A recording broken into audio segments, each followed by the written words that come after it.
जगह ले लो।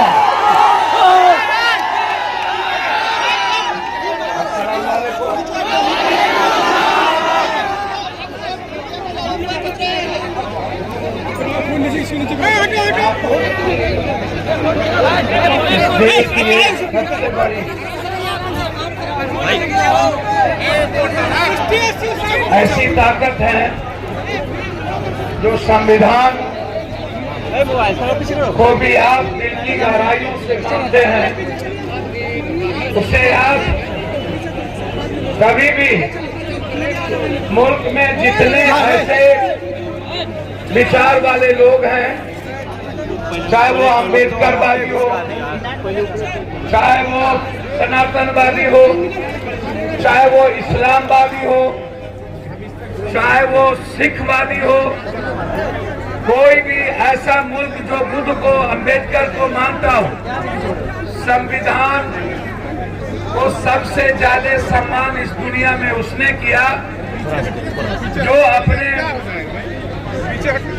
इस्लाम या अपने धर्म को इंसानियत के चश्मे से देखा, जिसने मुल्क को अपने भारत के लिए, आज नहीं, मैं बार बार कहता हूं, आप मेरे बुजुर्ग हो, आप मेरे खून हो, आप, मैं दुनिया का उम्मीद देखता हूं, आप हमारे इस मुल्क के संविधान के एक विश्वासी ऐसी ताकत की जमात हो जो दुनिया की खिदमत करते हो। आप अलग नहीं हो, आप हमारे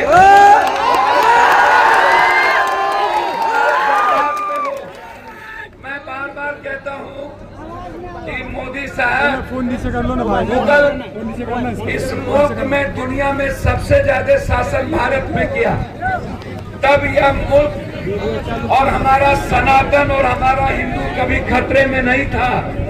मोदी जी, अंग्रेज ने जब हम पर राज किया तब इस मुल्क के सनातन खतरे में नहीं थे।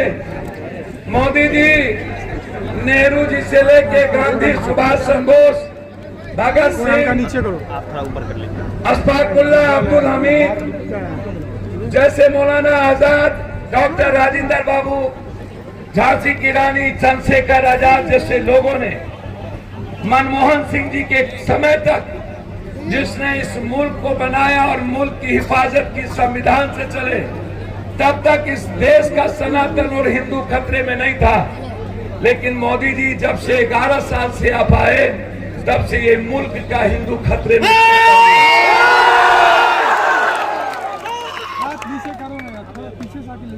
मैं हमारे भाई, एक मिनट, मैं 2-3 बात कहना चाहता हूं, आप समझिए।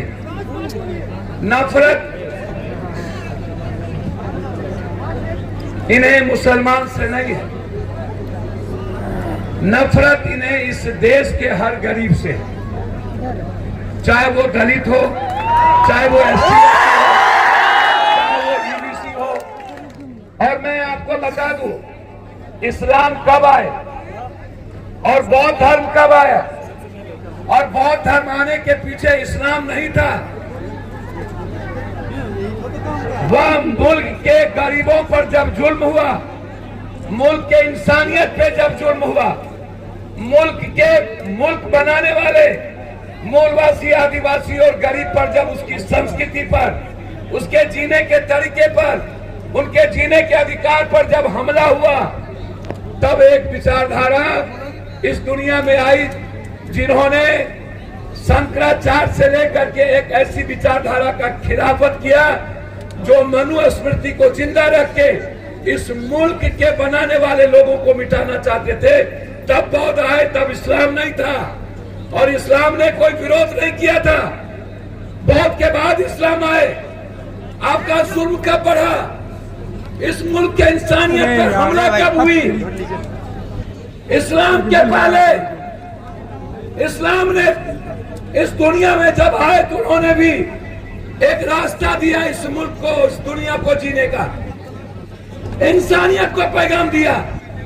जब जुल्म बढ़े थे तब जाकर के इस्लाम आए और उन्होंने पूरी दुनिया के उन जुल्मों के खिलाफ मोहब्बत का रास्ता देकर इंसानियत को जीने का अधिकार दिया।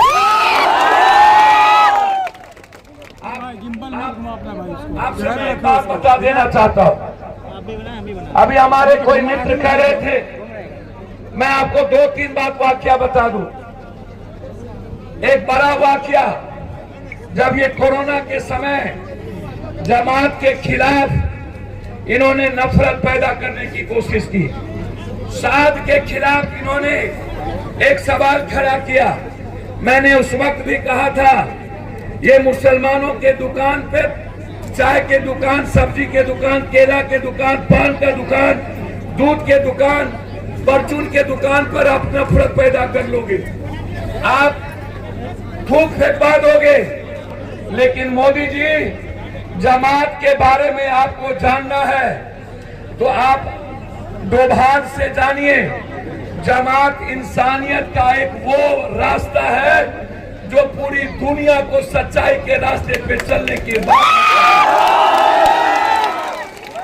और इन्हें साथ को गिरफ्तार नहीं करना था, ये जमात के खिलाफ नहीं थे, ये मैं आपको बता दूं। इनसे इन्हें नफरत करवाना था इस देश के मुसलमानों से। ये मुसलमान का कुछ नहीं बिगाड़ सकते, ये सनातन का भी कुछ नहीं बिगाड़ सकते, ये संविधान का कुछ नहीं बिगाड़ सकते। यदि इन्हें मुसलमान का बिगाड़ना होता तो जब ये जाता है गर्व तो ये भीख मांगता है, जब ये अरब जाता है तो ये पैर पकड़ता है, और जब ये बांग्लादेश जाता है तो ये शेख हसीना से मोहब्बत करता है, और जब ये हमारे मुल्क में आता है तो हमारे ही संविधान मानने वाले और देश बनाने वालों से नफरत करता है। इसे नफरत मुसलमान से नहीं है, इन्हें मुसलमान को सिर्फ एहसास करवाना है। ये मैंने कई बार देखा, एक बार नहीं। जब ये बात करता है पसमानदा और पिछड़ों की, मैंने इनसे पूछा, यदि आप पसमानदा और पिछड़ों की बात करते हो तो आप मुझे एक बात बताओ, आप जब कह रहे थे फटोगे तो कटोगे, आप उसमें लिख देते शेख सैयद पठान खान को छोड़ के जो मुसलमान है वो, उस पर मैं ये बात नहीं कर रहा हूँ।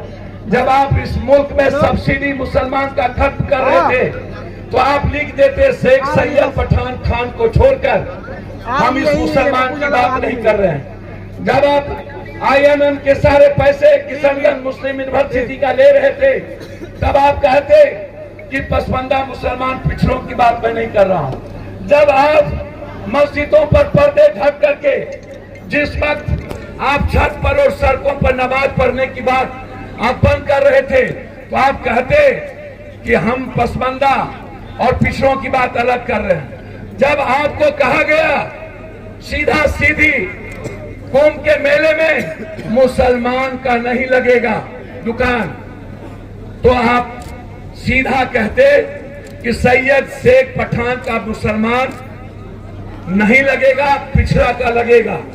तब आपको याद नहीं आई, आपको याद नहीं आया कब्रिस्तान और शमशान के वक्त, आपको याद नहीं आया NRC के वक्त, आपको याद नहीं आया तलाक के वक्त, आपको नहीं आया याद जब आप इस मुल्क में वक्त की बात कर रहे थे। ये वक्त क्या है? मैंने कई बार कहा आपको ये समझना पड़ेगा। अब आज जरूरत है, मैं इस मुल्क के हिंदुस्तान के मुसलमानों से 2 बात कहना चाहूंगा। आप हाथ में संविधान रखो, आप दलितों के घर जाओ, आप गरीबों से प्यार करो और पप्पू यादव को वक्त की लड़ाई लड़ने दो। मुसलमान भाइयों से, सदर में कई ठो मुसलमान MP है, 233 मुसलमान गैर मुसलमान MP ने वक्त के पक्ष में वोट डाला है। इस देश का अधिक संख्या जो मोहब्बत करते हैं संविधान से, वो वक्त के बिल के खिलाफ खड़ा है। आप ही नहीं, इस मुल्क का एक एक लोग खिलाफ पे खड़े हैं। इस मुल्क के लोग नफरत नहीं चाहते हैं। इसीलिए मैं आपसे कहने आया हूं, आप उसकी चिंता मत करिए। आप ये अंतिम आपकी लड़ाई है। एक लड़ाई और सियासत में आपकी होगी, वो होगा सिविल कोर्ट का। एक बार और आपकी अग्नि परीक्षा होगी। मैं आपको लास्ट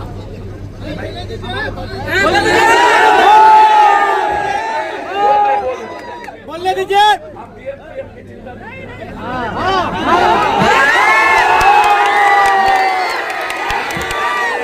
भवानीपुर में भी वक्त की रैली है।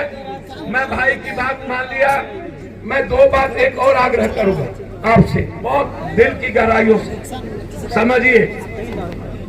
देखिए, एक बात समझ के रखिए। अंतिम में मैं इस मुल्क को हमेशा कहता हूँ, मुसलमान भाई कितने हैं? मुसलमान भाई मुसलमान भाई हैं मात्र 18 से 20 करोड़। मैंने देश के लोगों को कहता हूँ, मैं हिंदू को कहता हूँ, भाई मुसलमान 18 से 20 करोड़ हो और पूरी दुनिया में 27 से 28 करोड़ सब धर्म के लोग हो।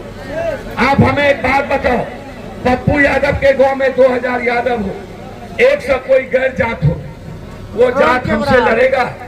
मैंने कई बार कहा, जब मुसलमान इस मुल्क में 40 करोड़ होगा तो तुम 200 पार कर जाओगे। जब मुसलमान 50 करोड़ होगा तो तुम 250 करोड़ होगे। इस देश में कभी भी मुसलमान अपने सोहदर भाई जो तुम्हारी ताकत है वो नहीं लड़ेगा। लड़ोगे तुम, मुसलमान कभी तुमसे नहीं लड़ेगा। ये मैंने हमेशा कहा है। मुसलमान से नफरत मत करो।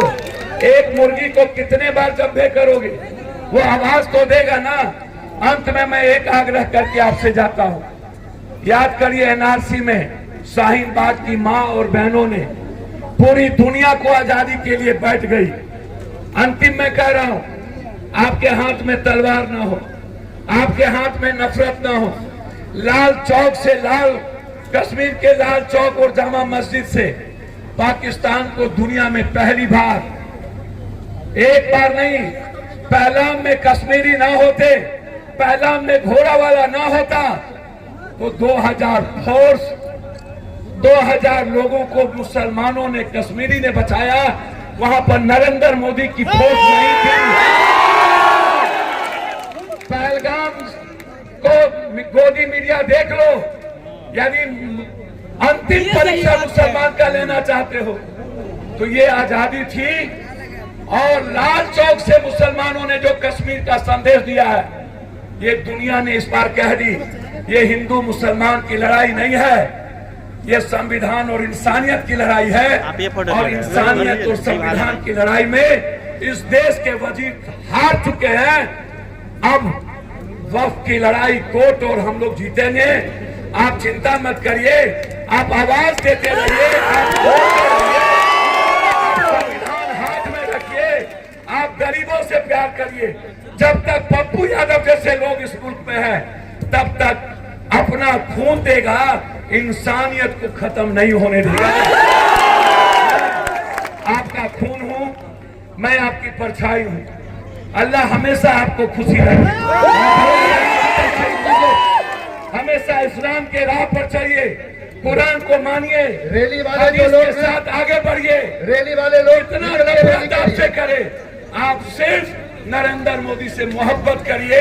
वो जितना नफरत करे उसकी नफरत बंद आप करिए, उसको आपके मोहब्बत में ना मार दे, मेरे पैदाइश में फर्क होगा।